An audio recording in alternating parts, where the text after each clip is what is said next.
Gary sat among 56 Oakland Tribune Paper Carriers and a district manager. The bus was leaving from Oakland and would journey up Highway 80 to the junction of 29 and travel north to Calistoga. He felt exuberant for the concerted effort, spending many hours soliciting subscriptions in order to accumulate the required points posted on Carrier's activity board to justify his presence. Destination was the training camp location for the heavyweight boxing champion of the world, Rocky Marciano. The 75-mile trip through the picturesque Napa Valley, terminating at famed Calistoga, noted for its hot springs, healing mineral waters, California's Old Faithful, a geyser mimicking the one in Yellowstone National Park, and the presence of Rocky Marciano, adding another measure of notoriety. Once again, the teenager was the only representative from his Tribune district to qualify for a trip, and his hard work wasn't employed for enjoying the amenities of the Calistoga mineral spring water. He was there to observe and analyze the fighter and validate justification for all the laudation given him.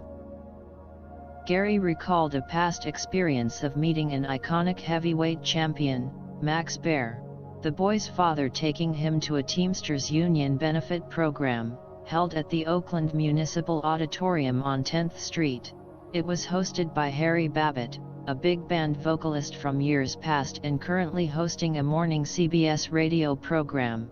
A featured program speaker at the event was Max Baer, an idol of Gary's dad, Max having defeated Primo Carnera, the 6'6" Italian giant for the heavyweight championship in 1934. Max won the popularity contest, but lost his only title defense, but to Gary's dad, he's still a hero. When leaving the auditorium after the program, Max happened to exit onto the street, meeting them and others. With a small group beginning to gather, Max began to pass out dollar bills to the kids.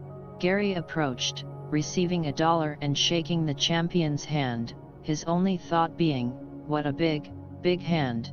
Later at home, his dad took the dollar bill, inscribed the date and that Max Baer had presented it to Gary, it being be put away for safekeeping, a treasured memento. The boxing ring was in a gym-size area having portable bleachers on two sides.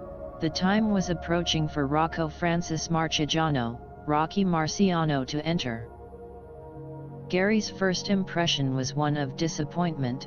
The champion was the same height as his dad, 5'10", the youth expecting someone similar in stature as the 6'2" Max Baer.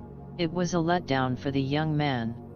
The champion sparred with an opponent and again the boy was disappointed, he and his dad having attended a heavyweight fight at the Oakland Auditorium Arena, sitting ringside.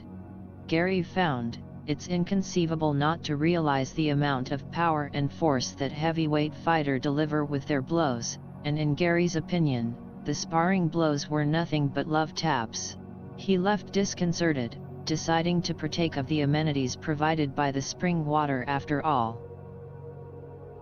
The water in the pool was cold and immediately a question resonated, where's the water from the hot springs?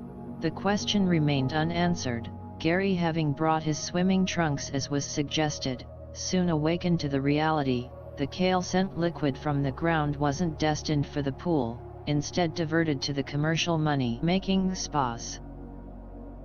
He continued to swim in the mundane temperature of the pool, tooling with the idea of purchasing a souvenir to commemorate this excursion.